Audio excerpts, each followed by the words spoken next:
सरदार पटेल की online classes में आज व्याकरण के अंतर्गत हम अलंकार पढ़ेंगे। जैसा कि बच्चों आपने पिछले वीडियो में अलंकार में सबसे पहला अलंकार उपमा अलंकार पढ़ा था। उपमा अलंकार के भेद और उपमा अलंकार के अंग पढ़े थे।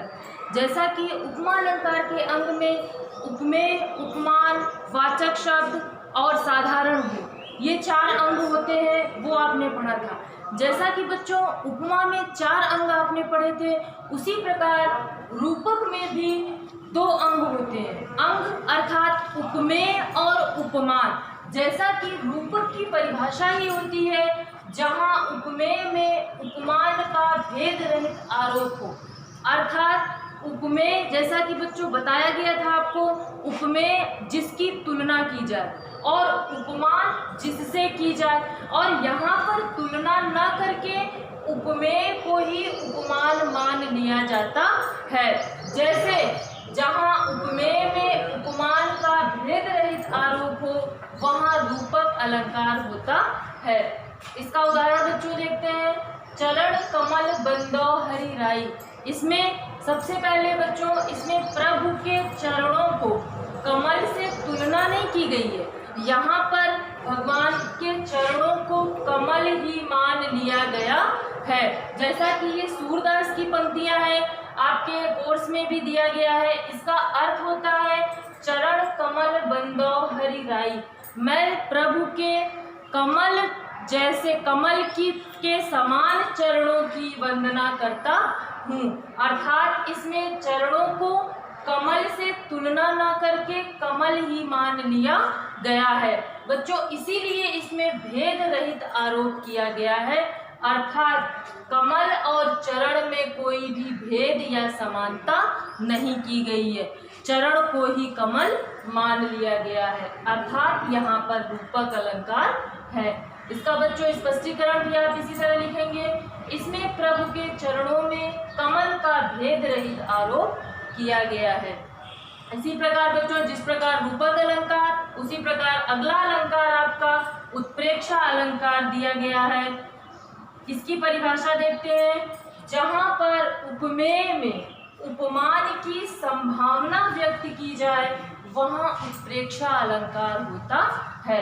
बच्चों फिर यहाँ देखो उपमेय और उपमान आया, जिसकी तुलना की जाती है और जिससे की जाती है, और यहाँ पर क्या हो गया, उपमेय में ही उपमान की संभावना की जाए, अर्थात उपमेय और उपमान में एक ही मान लिया जाए, अर्थात उपमेय और उपमान को एक ही जहाँ पर मानता हुआ दिखाई दिया जाता है, अर्थात जहाँ पर उपमेय में उपमान की संभावना व्यक्त की जाती है वहाँ पर उत्प्रेक्षा अलंकार होता है।